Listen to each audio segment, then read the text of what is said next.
At 47, Emily Carter had exactly $312 left in her checking account, 2 suitcases in the trunk of her car, and nowhere she could honestly call home.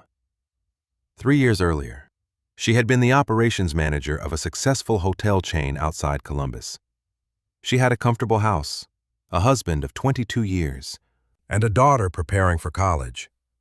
Back then, she believed her life was ordinary in the best possible way. Nothing exciting, nothing dramatic, just stable.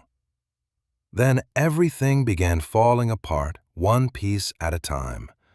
The first crack appeared when the hotel company was bought by a larger corporation. New executives arrived, budgets were cut, entire departments disappeared. Emily survived the first round of layoffs, then the second, not the third. She still remembered the uncomfortable smile on the face of the young vice president, who looked barely older than her daughter. "It's just business," he had said while sliding a folder across the table. Emily had nodded politely, packed the framed family photo from her desk, and spent the drive home convincing herself everything would be fine. It wasn't. For 6 months, she searched for another management position. Every interview seemed promising until someone younger appeared with lower salary expectations. Savings disappeared faster than she expected. Credit cards quietly filled up. The pressure settled into every room of the house like invisible smoke. Her husband, Mark, changed during that time. At first, he offered encouragement, then advice, then criticism.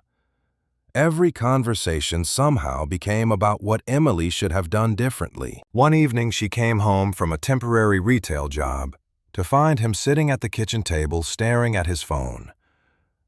"We can't keep living like this," he said without looking up. Emily thought he meant the finances. She was wrong. 2 months later, he moved into an apartment across town with a woman Emily had never heard of before. The divorce moved quickly. Too quickly. By the time the paperwork was finished, most of what they owned had been sold or divided. Emily kept telling herself she could recover. Plenty of people started over in their 40s. Plenty of people rebuilt their lives. But optimism became harder after the foreclosure notice arrived. She delayed opening the envelope for 2 days. When she finally did, she sat alone in the living room and read every page twice. The bank wanted the house. They would get it. 3 weeks later, she carried the last cardboard box to her car. Her neighbor, Mrs. Alvarez, stepped onto her porch and waved sadly. "You can stay with us for a few days if you need to," she offered. Emily smiled and thanked her. She knew the offer was sincere. She also knew she couldn't accept. Pride was expensive, but she still hadn't learned how to live without it. That night, she parked behind a 24-hour grocery store and slept in her car. The next morning, she woke with a stiff neck and condensation covering the windows.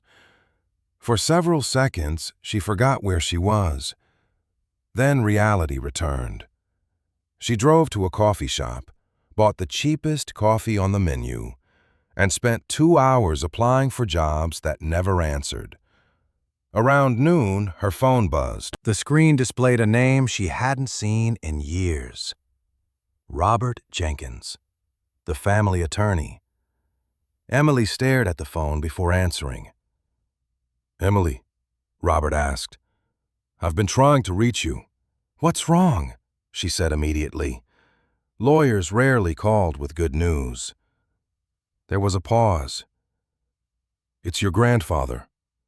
Emily sat up straighter. She hadn't spoken to Henry Carter in nearly 8 years. Not because they fought.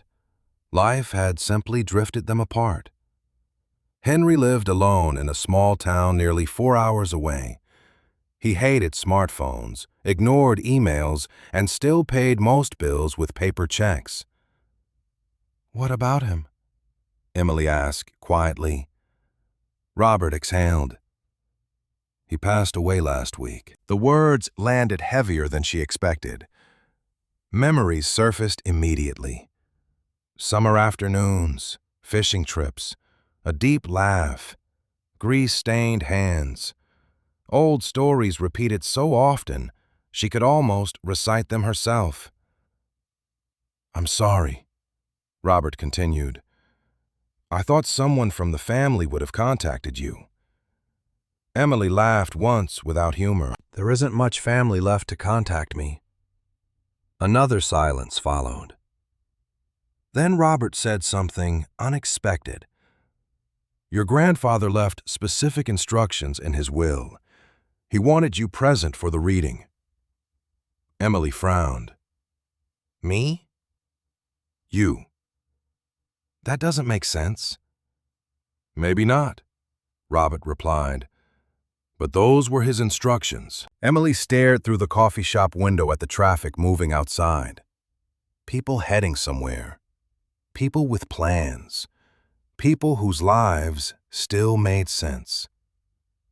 "When?" she finally asked. "Friday morning."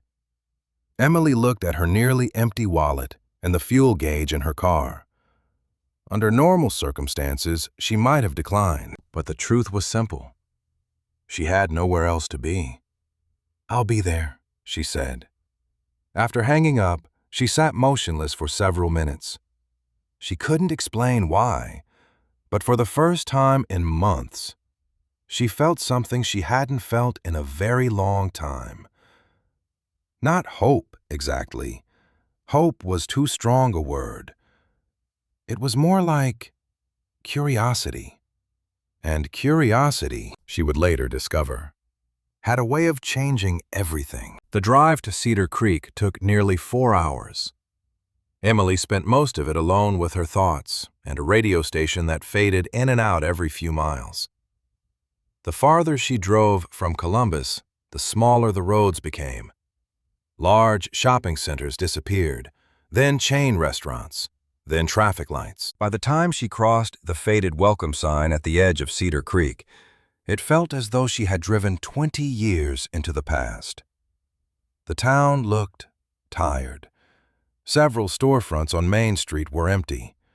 A grocery store sat behind darkened windows covered with newspaper. Even the gas station looked abandoned until Emily noticed a pickup truck parked beside one of the pumps. Robert Jenkins was waiting outside a small brick law office when she arrived. He was older than she remembered, his hair almost completely gray now. "Emily," he said, shaking her hand, "you look like Henry." She smiled faintly. "People used to tell me that when I was younger." Robert held the door open.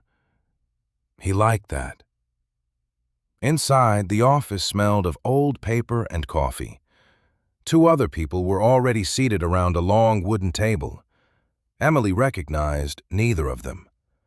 One was a woman in her 60s, wearing expensive jewelry and a bright blue jacket. The other was a man in a dark suit, scrolling through his phone.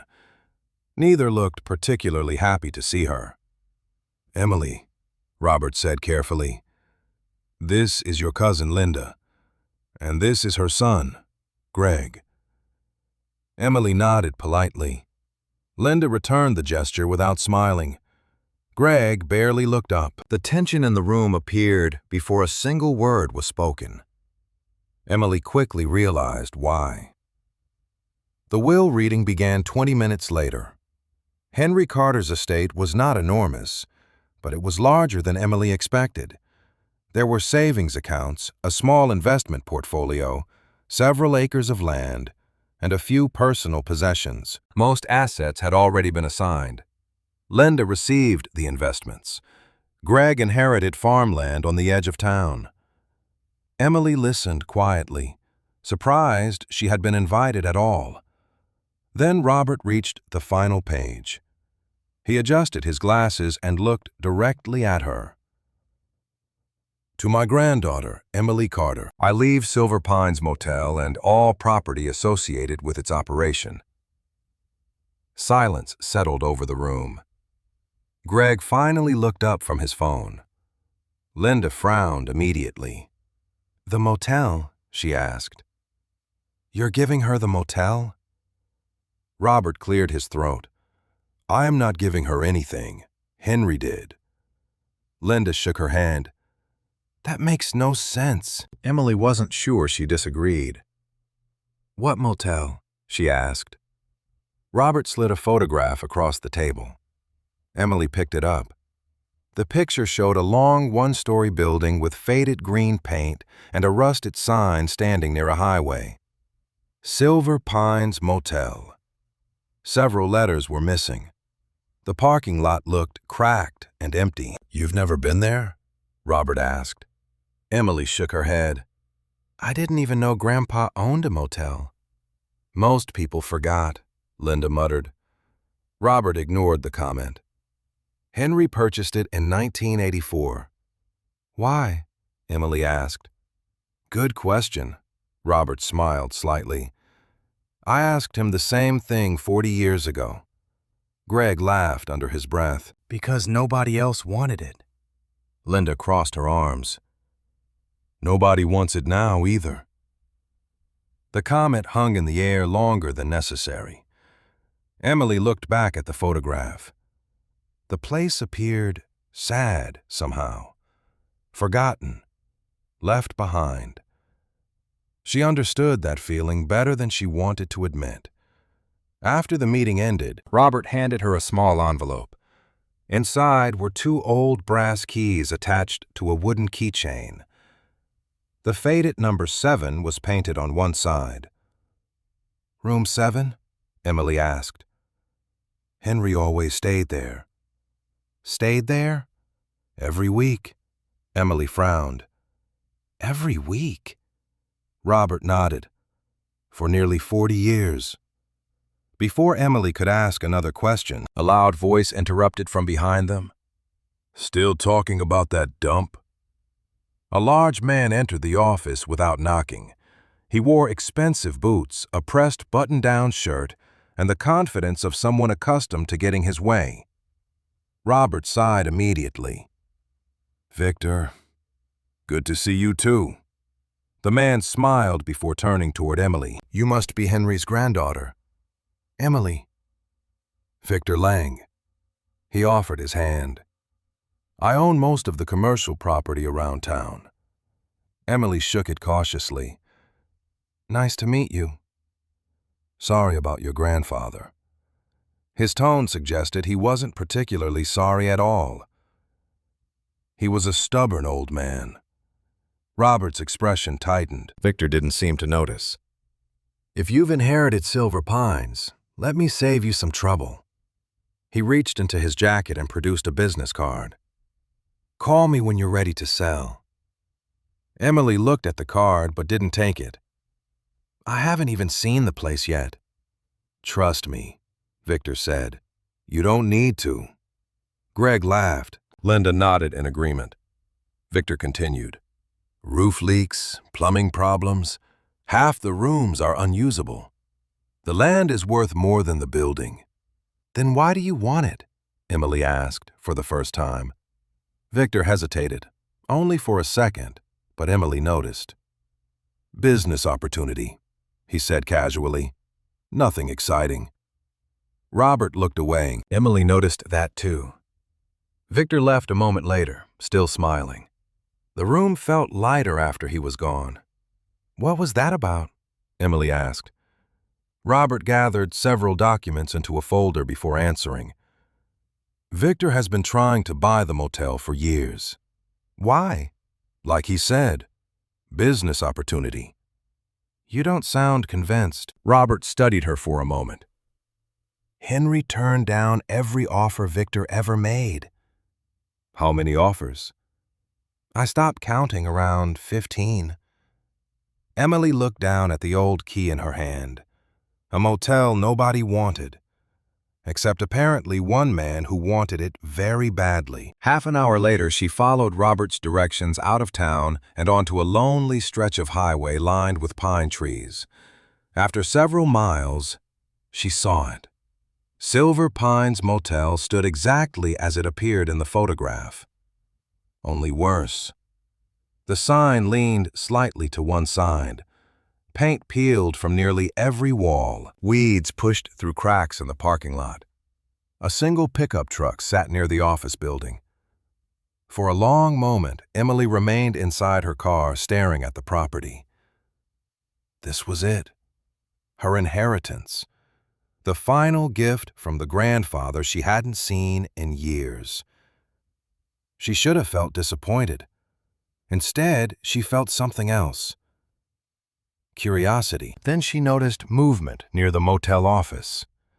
An elderly man stepped outside carrying a toolbox. He froze when he saw her. They stared at each other across the parking lot. Finally, the old man smiled. "You must be Emily," he called out. "I've been waiting 3 days for you to get here." The old man crossed the parking lot with surprising speed for someone who looked well into his 70s. He carried a red metal toolbox in one hand and wore a faded Silver Pines motel cap that had probably been blue at some point in the distant past. "You really are Henry's granddaughter," he said as he approached. "Got the same eyes." Emily stepped out of the car. "And you are—" "Walter Briggs." He set the toolbox down and extended a rough hand. "Maintenance man, groundskeeper, plumber, electrician, occasional therapist. Depends on the day." Emily laughed despite herself. It was the first genuine laugh she had managed in weeks. Walter pointed toward the office. "Come on. You should see the place before you decide to run away." That obvious. Most people have that expression when they first arrive. He glanced toward the motel. Can't really blame them. Up close, Silver Pines looked even older than it had from the highway. 12 rooms stretched in a long row facing the parking lot. Several windows needed replacing. The paint was peeling badly. One section of gutter hung loose from the roof. Yet despite everything, the property wasn't abandoned. Someone had been maintaining it. The grass had been cut recently. The sidewalks were swept. Flower boxes sat beneath several windows, though most contained little more than stubborn weeds. Walter unlocked the office door and stepped inside. Dust floated through sunlight coming from the front windows. Behind the reception desk stood a wall covered with brass key hooks. Most were empty. One immediately caught Emily's attention. Number 7 was missing. "Grandpa's room," Walter said, noticing where she was looking. "Still exactly how he left it." Emily touched the old wooden keychain in her pocket. "Robert mentioned he stayed there every week. For 38 years. Why?" Walter smiled. "You ask a lot of questions." "I inherited a motel I didn't know existed. I think I've earned a few answers." Walter chuckled. "Fair enough." He walked behind the desk and pulled out a thick ledger book. "Unfortunately, I don't know the answer to that one." Emily looked around the office. Framed photographs covered one wall. Most showed the motel decades earlier. Families stood smiling beside old station wagons. Children played near the pine trees. Travelers posed beside the sign when it was still new. One photograph featured a younger Henry Carter standing beside Walter. Both men looked proud. "Business must have been good once," Emily said. Walter's smile faded slightly. "Long time ago." "What happened?" "Highway moved," he shrugged. "People stopped driving through town. Businesses closed. Families left. Same story you'll hear in 100 small towns." Emily nodded. That part made sense. What didn't make sense was why Henry had held on to the motel for nearly 4 decades afterward. Walter spent the next hour showing her around the property. Most rooms were empty. Some were surprisingly clean. Others clearly needed work. Room 3 had a leaking sink. Room 9 needed new carpet. Room 11 wouldn't open because the door frame had shifted. As they walked, Walter shared stories about former guests, a traveling magician who accidentally set off the fire alarm, a newlywed couple who returned every anniversary for 20 years, a retired truck driver who stayed so often he kept spare clothes in one of the dresser drawers. The stories made the motel feel alive somehow, less like a dying business and more like a place filled with memories. They eventually stopped outside room 7. Walter's expression changed immediately. "I never go in there." Emily looked at him. "Never. Not after Henry passed." "Why?" Walter stared at the door for a moment. "Didn't feel right." Emily inserted the key. The lock clicked open. The room looked ordinary at first glance. A bed, a dresser, a small desk, a television old enough to belong in a museum. Yet something felt strange, unlike the other rooms. This one looked occupied, not recently, but deliberately preserved. A coffee mug sat beside the bed. A folded blanket rested neatly on a chair. Several books remained on a shelf. It felt less like a motel room and more like a private apartment. "He spent every Thursday night here," Walter said quietly. Emily ran her fingers along the desk surface. "Doing what?" "Sometimes paperwork." "For a motel with almost no guests?" Walter didn't answer. Instead, he looked toward the window. "You know what always bothered me?" Emily waited. "The guests." "What guests?" Walter pointed toward a filing cabinet in the corner. "Some of them never made sense." Emily frowned. "What does that mean?" Walter walked over and pulled open one of the drawers. Inside sat dozens of registration books, years of records. Henry kept everything. Emily picked up one of the ledgers and opened it. Names filled every page. Dates, room numbers, addresses. Most seemed normal. Then she noticed something odd. The same name appeared repeatedly over several years. Daniel Pierce, room 5. Daniel Pierce, room 8. Daniel Pierce, room 4. Again and again. "Regular customer?" she asked. Walter shook his hand. "Never met him." Emily flipped through additional pages. Another name appeared repeatedly. Then another. Then another. Different years, different rooms. Same pattern. Maybe long-term guests. Walter folded his arms. "That's what I thought too." "And I checked once." Emily looked up. "Checked what?" "The addresses."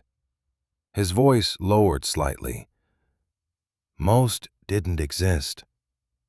Emily stared at him. "What do you mean they didn't exist?" "I mean I drove to a few of them years ago." Walter pointed at the page. One was an empty field. One was an abandoned warehouse. One was a parking lot. The room suddenly felt quieter. Emily looked back down at the names. There were dozens, maybe hundreds. "You're saying these people weren't real?" "I don't know what I'm saying." Walter shook his head. "I asked Henry about it once." "What did he say?" A faint smile appeared on Walter's face. "He told me some people deserve privacy more than they deserve paperwork." Emily studied the ledger again. The names seemed ordinary. Nothing remarkable. Yet something about them unsettled her. "Did you ever ask again?" "No." Walter closed the drawer. Henry wasn't a man who repeated himself. Before Emily could respond, a loud engine echoed outside. Walter immediately moved toward the window. "Well," he muttered, "there's your next problem." A black pickup truck rolled into the parking lot. The driver stepped out before the vehicle had fully stopped. Even from a distance, Emily recognized him. Victor Lang.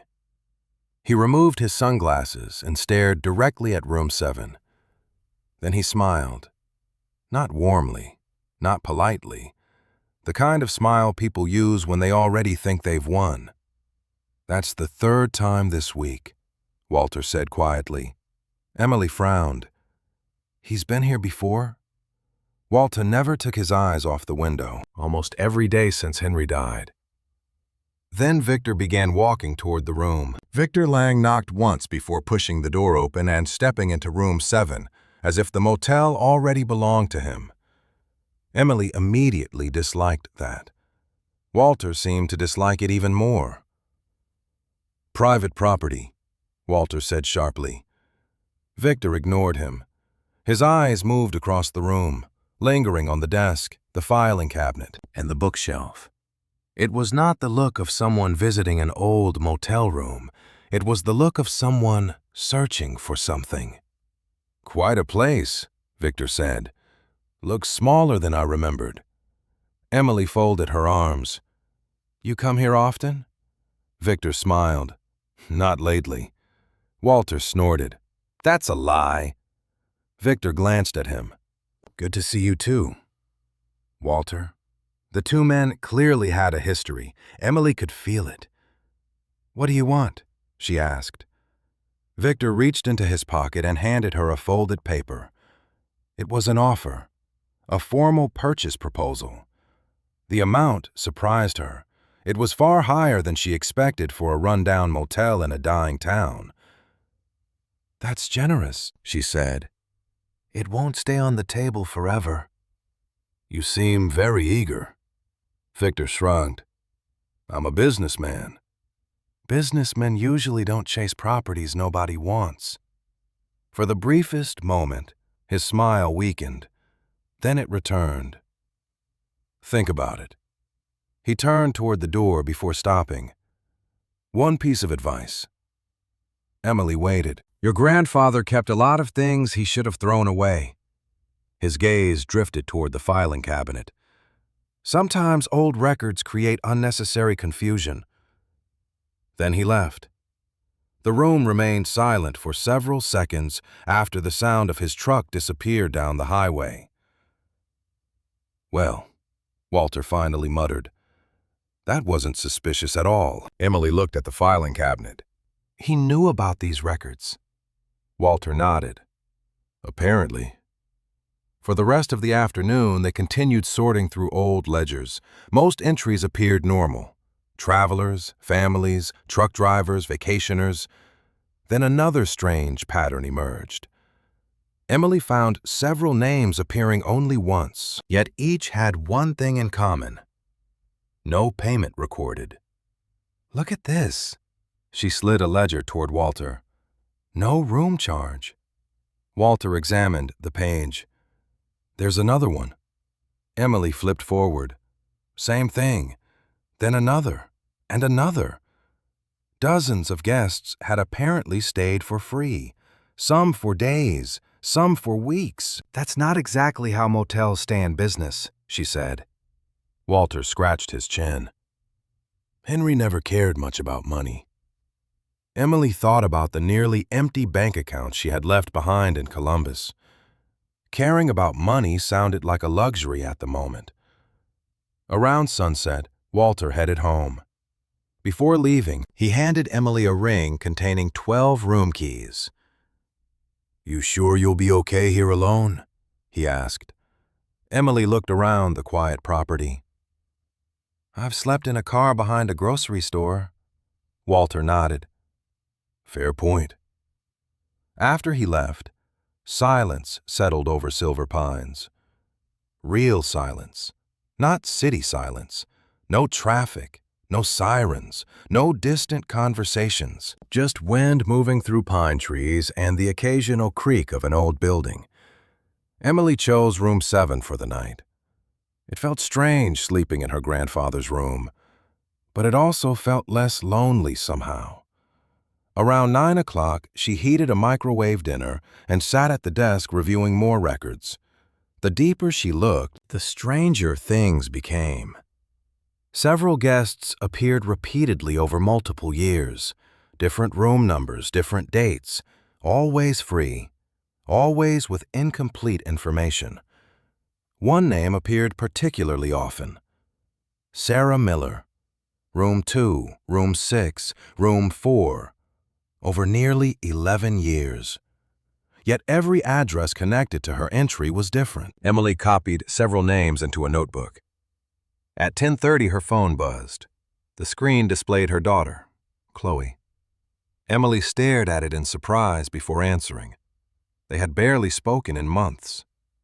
"Mom," Chloe said, "I heard about Great-Grandpa." "Yeah, I'm sorry." Emily smiled sadly. "Me too." There was an awkward pause. Their relationship had never fully recovered after the divorce. Too much anger. Too many things left unsaid. "Where are you?" Chloe asked. "A motel."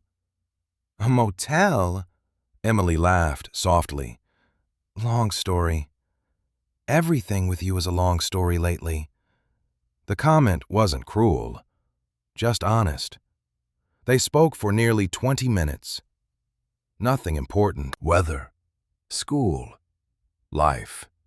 Yet when the call ended, Emily realized it was the longest conversation they'd had in over a year. Somehow, in the middle of nowhere, things felt slightly less broken. Near midnight, she finally prepared for bed. As she switched off the lamp, something caught her attention. A faint reflection beneath the desk. Emily frowned. The desk itself was old and heavy, built from dark oak. She crouched down and aimed her phone flashlight underneath. There, hidden beneath the center drawer, was a small brass hook. Strange. She pulled gently. Nothing happened. She pulled harder. A soft click echoed inside the desk. Emily froze. Slowly, a narrow wooden panel slid open along the side. "No way," she whispered. Inside was a hidden compartment. Her pulse quickened immediately. She reached inside. For a moment, she thought the compartment was empty. Then her fingers brushed against paper. Carefully, she removed a small yellow envelope. No address, no stamp, just 3 words written in Henry Carter's handwriting. For room guests. Emily stared at the envelope for several seconds. It was nearly midnight. She was exhausted. She should have waited until morning. Instead, she carefully opened it. Inside was a single folded sheet of paper. She unfolded it, read the first line, then sat down abruptly in the chair because the message began with a sentence she never expected to read. "If you are reading this, someone finally found the people I spent 40 years hiding." Emily read the first sentence 3 more times before continuing. The paper was yellow with age, and Henry's handwriting leaned slightly to the right, neat and deliberate. "If you are reading this, someone finally found the people I spent 40 years hiding. Before you judge what I did, understand one thing. Some people arrive at a motel because they are traveling. Others arrive because they have nowhere else to go." Emily swallowed and continued reading. The letter wasn't long. It contained no dramatic confession and no explanation of what Henry had been hiding. Instead, it contained instructions. 3 names were listed at the bottom of the page: Sarah Miller, Daniel Pierce, Thomas Reed. The same names Emily had seen repeatedly in the ledgers. Beneath them was a handwritten note. "Start with Sarah. She always keeps her promises." Emily looked at the clock. Nearly 1 in the morning. She should have been sleeping. Instead, she sat at the desk until almost 3, comparing names in the ledgers with the names from the letter. The more she searched, the stranger the pattern became. Sarah Miller appeared 23 times over 11 years. Daniel Pierce appeared 17 times. Thomas Reed appeared 9 times. None of them ever paid for a room. None of them had valid addresses, yet Henry had carefully preserved every record connected to them. By sunrise, Emily had managed only a few hours of sleep. The smell of coffee woke her shortly after 7. She stepped outside to find Walter sitting in a folding chair near the office, holding 2 paper cups. "You look terrible," he announced. "Good morning to you, too." He handed her a cup. "Late night?" Emily showed him the letter. Walter read it twice, then a third time. "Well," he finally said, "that's new." "You've never seen it?" "Not once." Emily pointed at the names. "Do these people mean anything to you?" Walter stared at Sarah Miller's name for a long moment. "Actually," Emily immediately leaned forward. "Actually, what? I might know where one of them is." 40 minutes later, they were driving through the north side of Cedar Creek. The neighborhood looked older than the rest of town. Small houses sat close together beneath giant oak trees. Most needed repairs. Walter eventually pointed toward a white house with a small vegetable garden. "There." Emily parked at the curb. "You know her?" "Not exactly." Walter looked uncertain. "But years ago, Henry asked me to deliver groceries here a few times." Emily and Walter walked up the front path together. An elderly woman answered after the second knock. Her silver hair was tied back neatly. She looked to be in her late 70s. The moment her eyes landed on Emily, something changed. Not surprise, recognition. "You're Henry's granddaughter," she said softly. Emily froze. "How do you know that?" The woman's eyes became glassy. "Because you have his face." Nobody had said those exact words before. Sarah Miller invited them inside without asking any questions. The house was modest but warm. Family photographs covered nearly every wall. Children, grandchildren, birthdays, graduations, weddings. A life filled with memories. Sarah listened quietly while Emily explained how she inherited the motel and found Henry's letter. When she finished, the older woman sat silently for several moments. Then she laughed. A small laugh. The kind people make when old memories suddenly return. "That stubborn man," she whispered. "He really kept records of everything." Emily exchanged a glance with Walter. "You knew my grandfather?" Sarah smiled. "He saved my life." The room became very quiet. Emily waited. Sarah folded her hands together. 35 years ago, my husband died in a construction accident." Her eyes drifted toward a photograph on the wall. "I had 2 children, no money, no family nearby." She paused. "Eventually, I lost my apartment." Emily felt her chest tighten. The story sounded uncomfortably familiar. "What happened?" Sarah looked directly at her. "I moved into room 4. Emily blinked. "At the motel?" Sarah nodded. "For almost 7 months." Walter looked stunned. 7 months? Henry never charged me $1. Sarah smiled sadly. "He told the town I was working there, told everyone I was helping with bookkeeping." "Were you?" Emily asked. "Sometimes," Sarah laughed softly.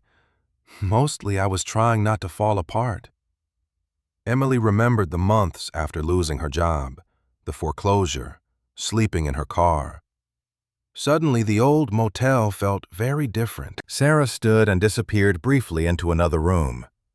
When she returned, she carried a photograph. She handed it to Emily. The image showed a younger Sarah standing beside Henry Carter outside Silver Pines Motel. 2 children stood between them. Both were smiling. On the back, written in Henry's handwriting, were 4 simple words: temporary problems, permanent people. Emily stared at the photograph. Something about the phrase stayed with her. Was that all he did? She asked quietly. Sarah looked almost offended by the question. All? She gestured toward the family photographs covering the walls. My son became a teacher. She pointed to another picture. My daughter became a nurse. Then another. That's my granddaughter. She's a lawyer. Her eyes filled with tears. None of this exists without Henry. Emily felt something shift inside her. For the first time, the motel no longer looked like a failed business. It looked like something else entirely. Something she didn't yet understand. Before they left, Sarah walked them to the front door. Just before Emily stepped outside, the older woman touched her arm. If you're looking for answers, she said quietly, don't start with the ledgers. Then where should I start? Sarah hesitated. The laundry building. Emily frowned. What about it? Sarah glanced toward Walter before lowering her voice. There's a reason Henry never let anyone renovate it. Then she stepped back and closed the door. During the drive back to Silver Pines, neither Emily nor Walter spoke much. Both were thinking about the same thing.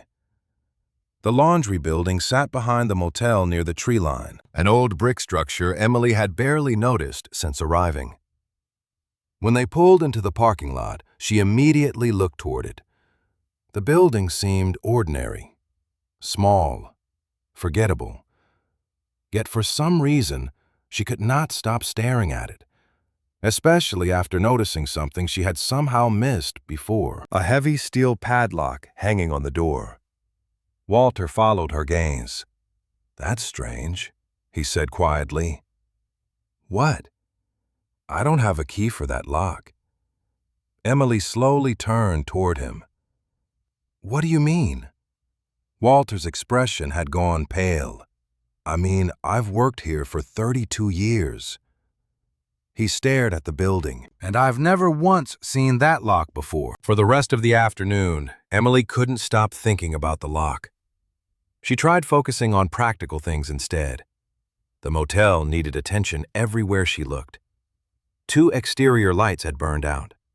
Room 9 still had a leaking faucet. The office roof needed patching before the next storm. Yet every task eventually pulled her eyes back toward the small brick laundry building near the trees. The lock seemed completely out of place. Walter disappeared into the maintenance shed and returned carrying 3 different key rings. One after another, he tried every key he owned. None worked. Maybe Henry replaced it recently, Emily suggested. Walter shook his head. Not possible. Why? Because I would have noticed. He crouched beside the lock. This thing isn't recent. Emily knelt beside him. Up close, the metal was weathered and worn. The lock had been there for years, maybe decades. Somehow neither of them had noticed. That realization bothered Emily more than the lock itself. How do you miss something like this for 30 years? Walter stood up slowly. That's exactly the question. Around 5 o'clock, a dusty sedan pulled into the parking lot. Emily expected another potential customer. Instead, a woman in her early 50s stepped out carrying several cardboard boxes. Walter smiled immediately. Perfect timing. The woman rolled her eyes. You only say that when you need free labor. Her name was Diane Mercer. She owned the town's small historical society and apparently knew everything about everyone. Within 10 minutes, she was sitting inside the motel office drinking coffee and examining the photograph Sarah Miller had given Emily. I remember this, Diane said. The motel used to be busier than people think. Emily showed her the letter from Henry, then the ledgers. then the list of names. Diane's curiosity visibly grew with each page. Sarah Miller, she said thoughtfully. I know her. Did Henry help other people too? Emily asked. Diane laughed softly. Henry helped half this town at one point or another. Then why doesn't anybody talk about it? Diane's expression became complicated. Because Henry never wanted them to. Emily thought about the sentence from the letter. Some people arrive because they have nowhere else to go. Suddenly, the motel felt less like a business and more like a refuge. What about the laundry building? Emily asked. Diane looked surprised. What about it? Do you know why it's locked? For the first time all afternoon, Diane became quiet. Actually, she glanced toward the window. That's interesting. Emily immediately noticed the change in her tone. You know something? Not exactly. Diane hesitated. I just remember a rumor. Walter groaned. Small-town rumors are how people end up believing aliens built grain silos. Diane ignored him. Back in the 90s, people used to say Henry spent more time in that building than he spent in the office. Emily frowned. Doing laundry? That's the strange part. Diane leaned forward. The laundry machines barely worked. Then what was he doing? Nobody knew. Another mystery. Another partial answer. Emily was beginning to understand how Henry seemed to leave clues without explanations. Before leaving, Diane promised to search through old newspaper archives. If Henry was helping people quietly, there might be records somewhere. Emily thanked her. After dark, a thunderstorm rolled across Cedar Creek. Rain hammered the motel roof. Wind rattled windows. Emily sat in room 7 reviewing the ledgers while lightning flashed beyond the curtains. Around 9 o'clock, the power flickered once, then again. Walter called from home to make sure everything was still standing. If the lights go out completely, he said, the breaker box is in the maintenance shed. 10 minutes later, the lights died. The motel disappeared into darkness. Emily grabbed a flashlight and stepped outside. Rain soaked her jacket almost immediately. The maintenance shed sat beside the laundry building. As she crossed the parking lot, a bolt of lightning illuminated the property. For a split second, she saw something near the laundry building, a figure. Someone standing beside the locked door. Then darkness returned. Emily stopped walking. Her pulse accelerated. Another flash of lightning lit the property. The figure was gone. She hurried to the maintenance shed, reset the breaker, and restored power within minutes. Yet the image stayed with her. Someone had been there. She was certain of it. The next morning she found proof.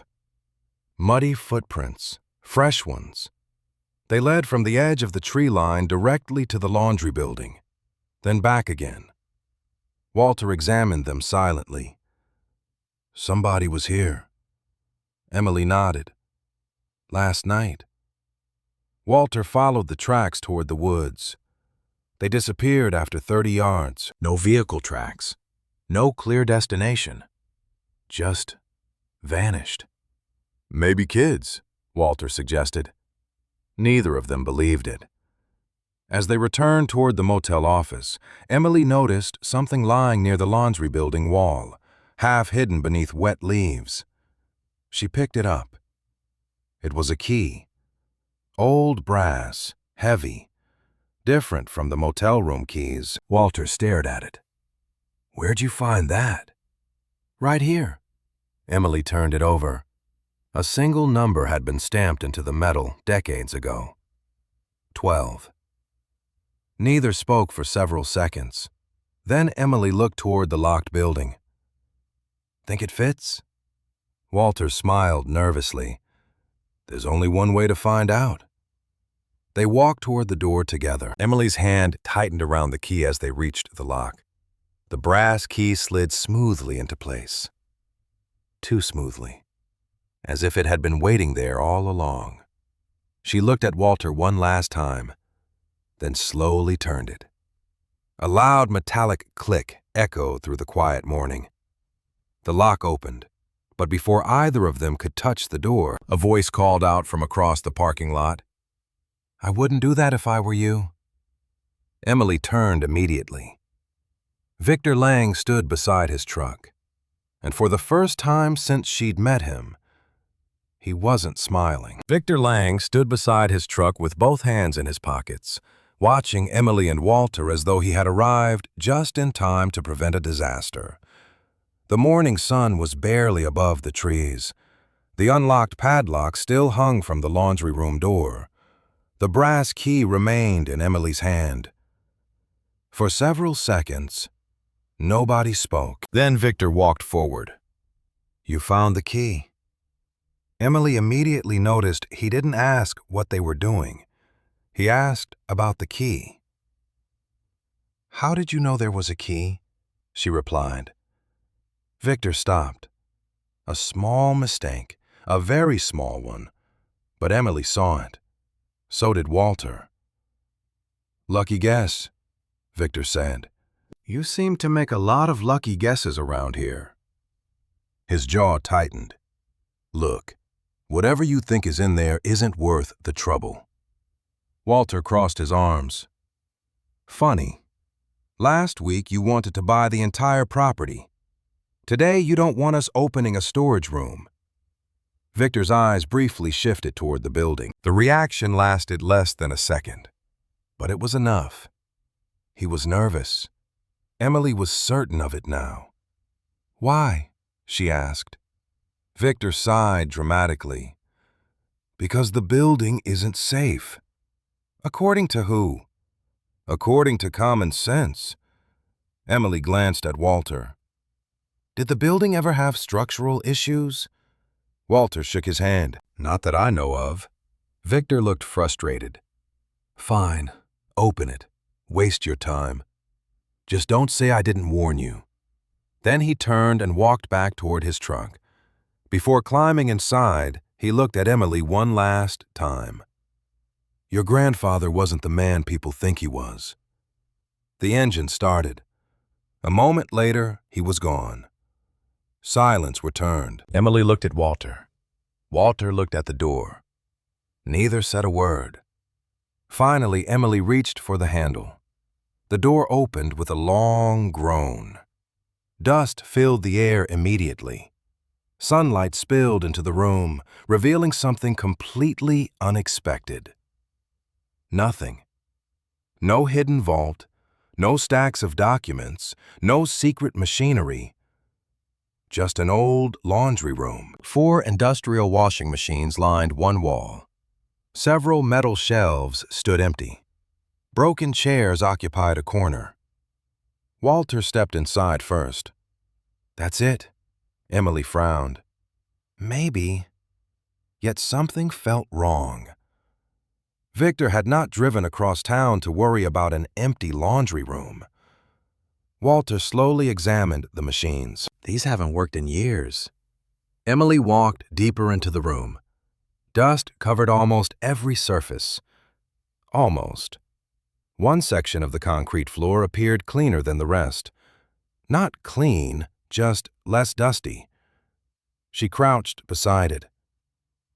"Walter." "Yeah?" "Look at this." Walter joined her.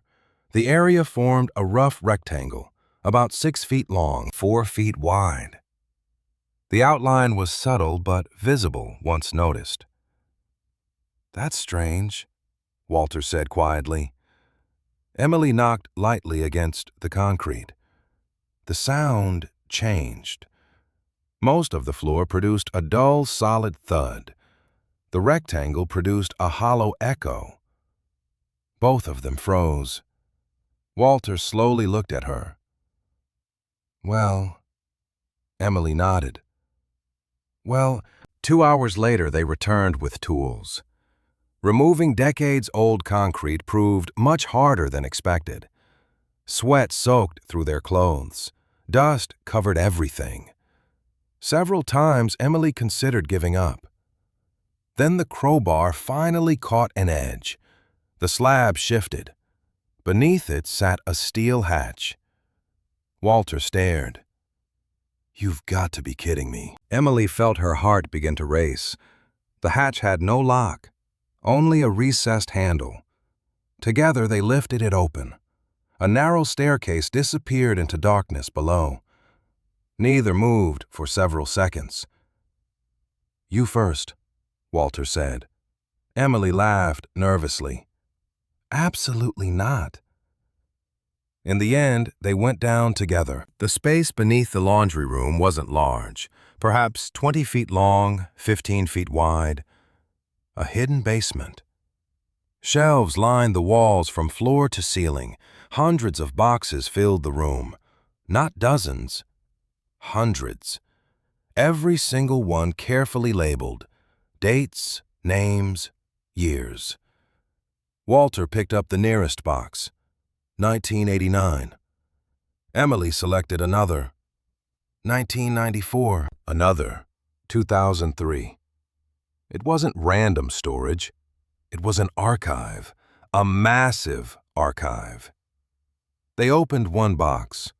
Inside sat folders, letters, documents, photographs, newspaper clippings, everything carefully organized.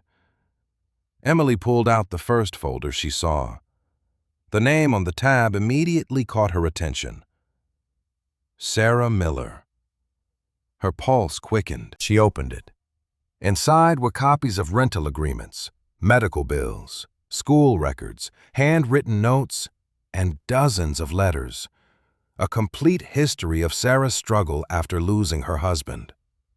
Walter stared at the documents. Henry kept all this? Emily nodded slowly. Apparently. Another folder contained Daniel Pierce. Another contained Thomas Reed. Another contained names she had never seen before. Hundreds of lives. Hundreds of stories. Preserved. Protected. Hidden. Then Emily found something that made her stop breathing for a moment. A ledger unlike the others. Black leather. No label. She opened it carefully. The first page contained only a single sentence, written in Henry's handwriting. If anything happens to me, these records must not fall into the wrong hands. Walter read the line over her shoulder. Wrong hands. Emily turned the page. The next several entries described people Henry had helped over the years.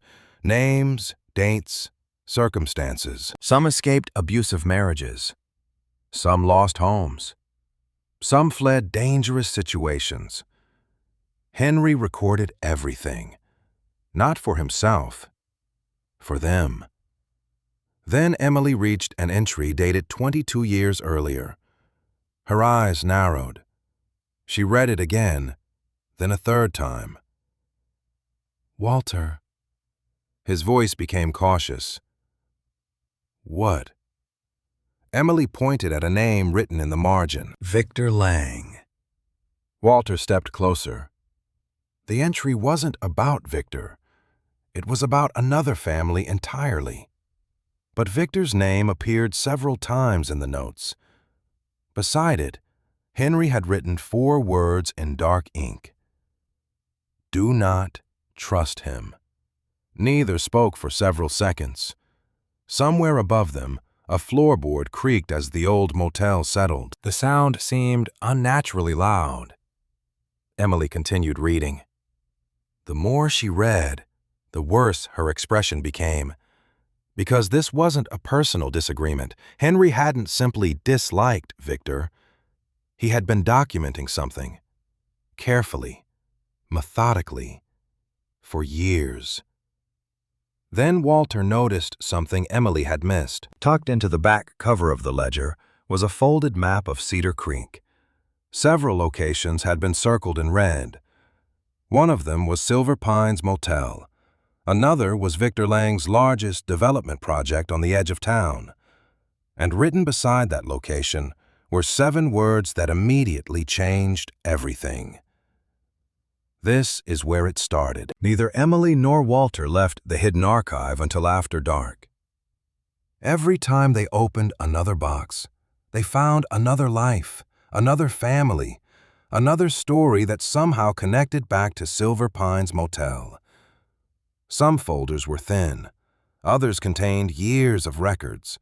One box held dozens of handwritten thank you letters. Another contained children's drawings addressed simply to Mr. Henry. Emily sat on the concrete floor surrounded by open folders, struggling to process what she was seeing. Her grandfather hadn't been hiding money. He hadn't been protecting a business secret. He had been protecting people.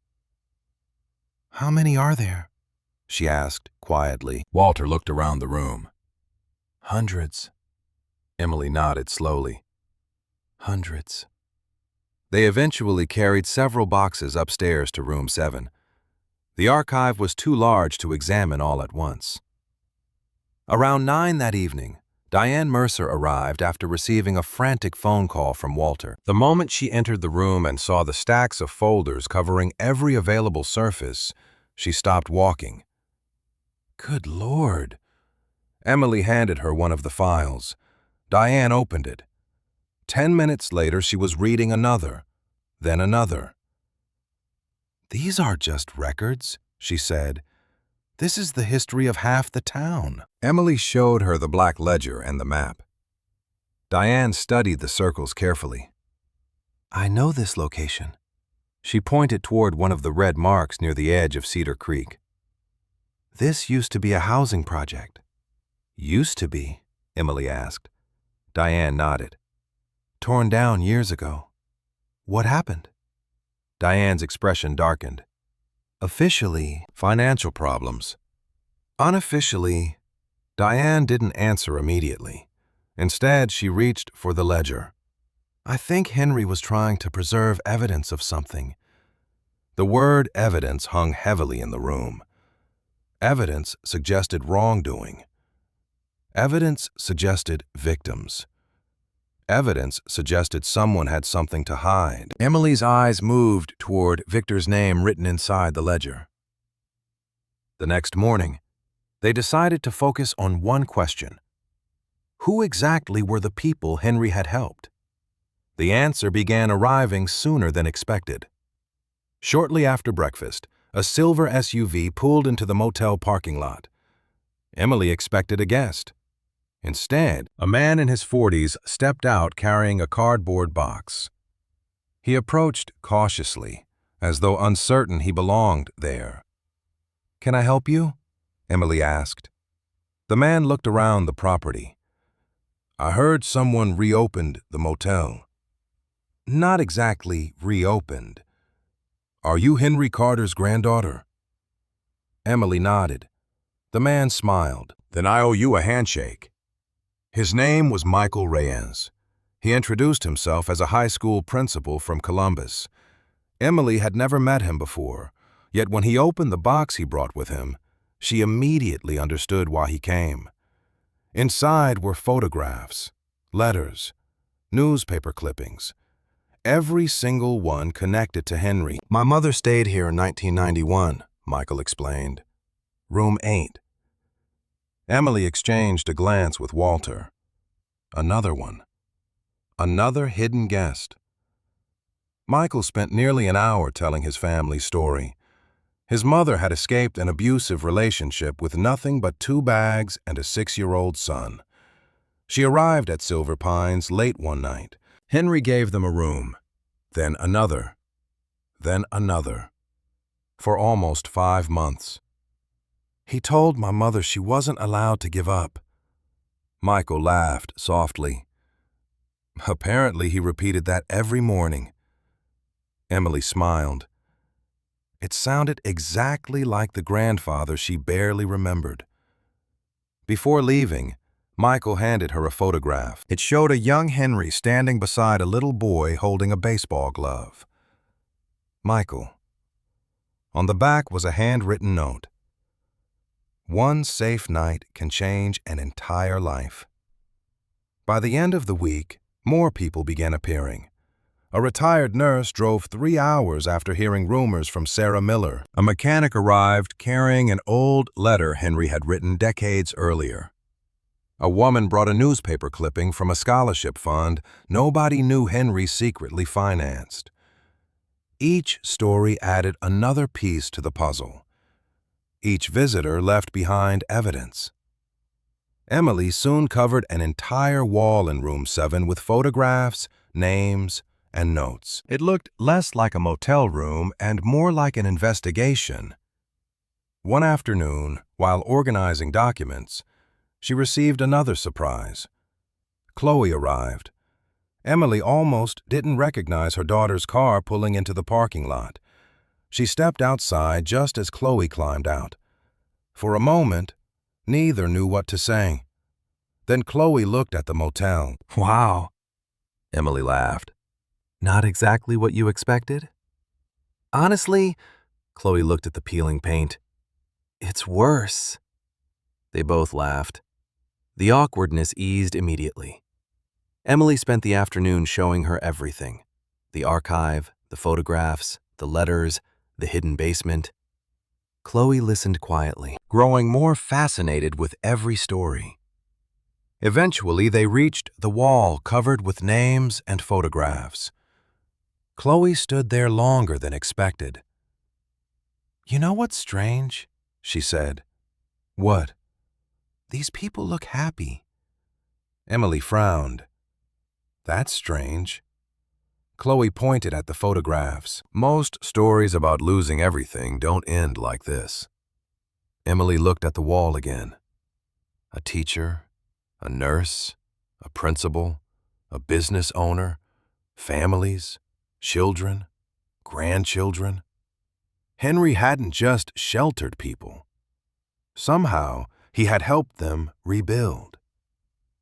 That evening, Chloe helped sort another box from the archive. Near the bottom, they found a folder unlike the others. No personal records, no letters, only newspaper articles. Dozens of them, all connected to one company, Lang Development Group. Emily immediately recognized the name. Victor's company. Chloe looked up. "That's him, right?" Emily nodded. The articles covered nearly 20 years of projects. Apartment complexes, commercial centers, housing developments. Most seemed ordinary. Then Chloe noticed something strange. "Mom!" Emily looked over. Chloe placed 3 newspaper clippings side by side. The dates were different. The projects were different. Yet each article mentioned the same thing. Families displaced before construction began. Emily felt a chill run through her. "How many?" she asked. Chloe continued searching. Another article, then another, then another. The pattern kept appearing. Different neighborhoods, different years. Same outcome. People forced to leave. Emily remembered the map from the ledger, the red circles, the note. This is where it started. Suddenly, the hidden archive felt far more important than before, and far more dangerous. Later that night, after Chloe went to bed, Emily sat alone in room 7 reviewing the articles again. The motel was quiet. The highway beyond the trees nearly silent. Around midnight, she heard a sound outside. A vehicle. She moved carefully toward the window and looked out. A black pickup truck sat across the road, engine running, lights off. Watching the motel. Emily couldn't see the driver, yet she already knew who it was. The truck remained there for nearly 10 minutes before finally pulling away into the darkness. On the desk beside her sat Henry's black ledger. Slowly, Emily opened it again. She turned several pages she hadn't yet examined. Near the middle of the book, she found a folded document tucked between 2 entries. She unfolded it carefully. At first, it appeared to be a legal agreement. Then she noticed the signatures at the bottom. One belonged to Victor Lang's father. The other belonged to someone she never expected to see, Henry Carter. And across the top of the page, stamped in red ink, were two words that immediately raised 100 new questions. Confidential settlement. Emily barely slept that night. The confidential settlement agreement remained spread across the desk long after midnight. She read every line repeatedly, hoping something would suddenly make sense. Most of the legal language was dense and technical, but several details stood out immediately. The agreement had been signed 24 years earlier. It involved a land acquisition on the eastern edge of Cedar Creek. Victor Lang's father, Richard Lang, represented the development company. Henry Carter appeared as a witness, not a buyer, not a seller, a witness. Yet someone had underlined an entire paragraph in red ink. The paragraph referred to the relocation of several families before construction could begin. Emily read it again, then again. Something felt wrong. By morning, she called Robert Jenkins. The attorney arrived shortly after lunch, carrying a briefcase and the expression of a man who already suspected trouble. He spent nearly 20 minutes reviewing the agreement in silence. Finally, he removed his glasses. "Where did you find this?" "In Henry's archive." Robert leaned back in his chair. "I haven't seen this document in over 2 decades. Emily immediately sat forward. "You knew about it?" "I drafted part of it." The room fell silent. Chloe looked up from a nearby table. Walter stopped sorting files. Even Diane, who had arrived earlier to help organize records, froze in place. Robert stared at the paper for several moments before speaking again. "Back then, everyone believed the project would help the town." "What project?" Emily asked. "East Ridge Housing Development." Diane nodded slowly. "The place on the map." Robert looked surprised. "You've seen the map." Emily slid it across the table. Robert's expression changed immediately when he saw the red circles. "Henry kept this." "Why wouldn't he?" Robert didn't answer right away. Instead, he folded the map carefully and returned it to the table. "Because after the project was approved, things became complicated." Emily hated that word. Complicated usually meant someone was avoiding the truth. "What happened?" Robert sighed heavily. "Officially, several families agreed to relocation packages and moved elsewhere." "Officially?" Robert looked toward the motel window. Some of them claimed they were pressured. Nobody spoke. "Pressured how?" Chloe asked. Robert hesitated. "Threats, legal pressure, evictions, nothing easy to prove." Emily immediately thought about the folders upstairs, the displaced families, the people who appeared at the motel, the names inside Henry's ledgers. Suddenly, the connections began forming. Henry helped them. Robert nodded. "Yes." "How many?" "I don't know." He looked around the room. "Apparently more than I realized." Later that afternoon, Emily and Chloe continued sorting documents from the archive. For the first time, they weren't looking for mysteries, they were looking for connections. The pattern emerged slowly, then all at once. Family after family appeared in both the development records and Henry's motel files. Some stayed at Silver Pines for weeks, others for months. Several eventually rebuilt their lives elsewhere. Yet Henry had documented nearly all of them. "Mom," Chloe held up a photograph. "Look at this." The image showed a group of people standing outside the motel. Men, women, children, nearly 20 individuals altogether. They looked tired but determined. On the back, Henry had written a date, 23 years earlier, along with 6 words: "Families deserve better than paperwork." Emily stared at the photograph for a long time. These weren't strangers anymore. She had met some of them. Others had already contacted the motel. Each story seemed to point toward the same conclusion. Henry hadn't simply offered temporary shelter. He had built a quiet network of support, a place where people could recover long enough to start again. Around 4 o'clock, another visitor arrived. Then another. Word had spread throughout Cedar Creek. Former guests, children of former guests, grandchildren. They came carrying photographs, letters, and memories. A retired teacher named Harold brought an old motel receipt with Henry's handwriting covering the entire back. A woman named Teresa arrived with a faded Christmas card Henry had mailed every year after her family left town. One man drove nearly 200 miles just to shake Emily's hand. "Your grandfather saved my mother," he said simply. Each story filled another gap. Each story transformed Silver Pines from a forgotten motel into something far larger. Emily watched Chloe listening to them throughout the day. For the first time in years, her daughter seemed genuinely engaged, curious, present. By evening, the office felt crowded and alive. People laughed, shared memories, compared photographs. Walter stood near the coffee machine telling the same story for the 4th time. Diane interviewed visitors like a journalist documenting local history. Emily stepped outside for a moment to breathe. The setting sun cast long shadows across the parking lot. For the first time since arriving, Silver Pines didn't feel abandoned. It felt needed. He'd like this. Emily turned.